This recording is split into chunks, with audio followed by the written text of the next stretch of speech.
जय महाराष्ट्र मित्रांनो, आरबीआय म्हणजे reserve bank of India तर्फे ग्रेड बी साठी भरती निघाली आहे.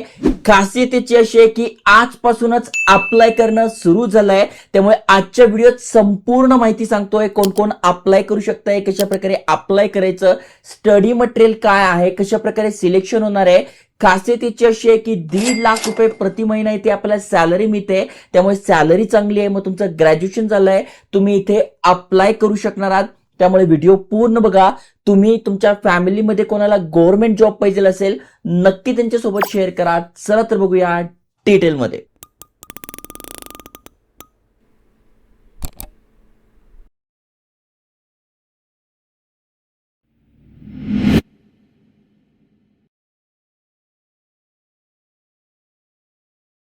तर मित्रांनो, तुम्ही स्क्रीनवर रिझर्व्ह बँक ऑफ इंडिया म्हणजे आरबीआय ची ऑफिशियल वेबसाईट बघू शकताय. इथे तुम्हाला सगळी माहिती दिसून जाईल. ही यांची अप्लाय करायची लिंक आहे आणि महत्त्वाचं म्हणजे ही यांची नोटिफिकेशन आली आहे. यामध्ये सगळी माहिती दिली आहे. जसं की तुम्ही वाचू शकताय, भरती होते आहे कशासाठी, ऑफिसर इन ग्रेड बी साठी भरती होते आणि तुम्ही बघू शकताय 2026 साठी ही भरती आहे. महत्वाचं म्हणजे ग्रेड बी ची सॅलरी खूप जबरदस्त असते. 3 वेगवेगळ्या पोस्ट आहे आणि महत्वाच्या तारखा समजून घ्या. 29 एप्रिल म्हणजे आजपासूनच फॉर्म भरणं सुरू झालंय. 20 मे पर्यंत आपण अप्लाय करू शकतोय. 3 वेगवेगळ्या पोस्ट आहे. कुठल्या पोस्ट आहे, जसं की बघू शकताय, officer in grade B general म्हणजे तुमचं कुठलंही ग्रॅज्युएशन झालंय तुम्ही ते अप्लाय करू शकताय, किंवा पोस्ट ग्रॅज्युएशन झालंय अप्लाय करू शकताय. 40 वॅकन्सी आहे. त्यानंतर दुसरी जी पोस्ट आहे, department of economics and policy research, यासाठी 10 जागा आहे. आणि officer in grade B department of statistic and information management यासाठी 10 पोस्ट, अशा टोटल 60 जागांसाठी ही भरती होते. आरबीआय खूप मोठी बँक आहे, त्यामुळे त्यामध्ये काम करायची संधी मिळते आहे. नक्की संधीचा फायदा घ्या. ओके, महत्वाच्या तारखा सांगितल्या आहे. आता डिटेलमध्ये आपण समजून घेऊ की नेमका कोण कोण एलिजिबल आहे, काय क्वालिफिकेशन आहे. तर पहिल्या पोस्टसाठी आपण अप्लाय करतोय जनरलसाठी. तर यामध्ये तुमचं ग्रॅज्युएशन झालंय इन एनी डिसिप्लिन किंवा इक्विव्हॅलंट तुमचं टेक्निकल ग्रॅज्युएशन झालंय किंवा प्रोफेशनल क्वालिफिकेशन झालंय विथ मिनिमम 60% मार्क तुम्ही इथे अप्लाय करू शकताय. आणि जर का तुम्ही SC ST PWBD कॅन्डिडेट आहात तर 50% मार्क आहे तरी अप्लाय करू शकताय.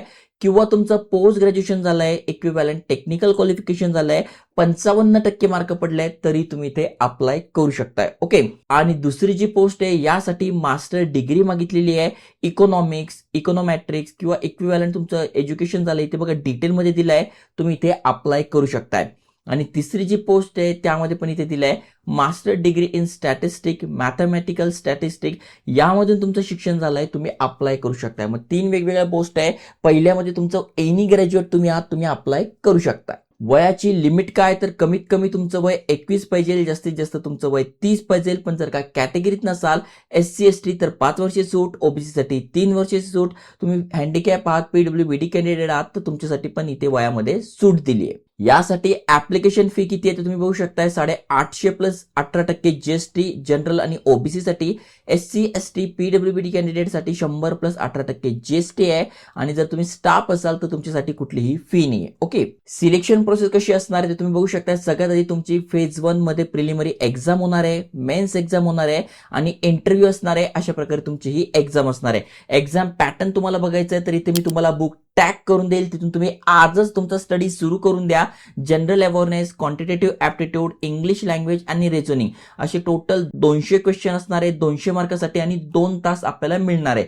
त्यामुळे तुम्हाला स्टडी चांगला करायचा आहे, तयारी चांगली करा, जेणेकरून तुम्ही हे एक्झाम क्रॅक करू शकता. तुम्हाला पाहिजे तर इथे बुक मी टॅग करून देईल. महाराष्ट्रात कुठले कुठले एक्झाम सेंटर्स आहेत तुम्ही बघू शकता. छत्रपती संभाजीनगर, कोल्हापूर, मुंबई, नवी मुंबई, ठाणे, नागपूर, नाशिक, पुणे, सोलापूर हे महाराष्ट्रामधले एक्झाम सेंटर्स आहे. जेव्हा तुम्ही फॉर्म भराल तेव्हा तुमचं जे जवळचं सेंटर आहे ते तुम्हाला सिलेक्ट करायचं. तर चांगली संधी आहे. तुमच्या फॅमिलीमध्ये, मित्रांमध्ये कोणी इंटरेस्टेड असेल तर नक्की शेअर करा आणि अशाच करिअर ऑपॉर्च्युनिटीसाठी चॅनल सबस्क्राईब करून ठेवा. जय हिंद, जय महाराष्ट्र.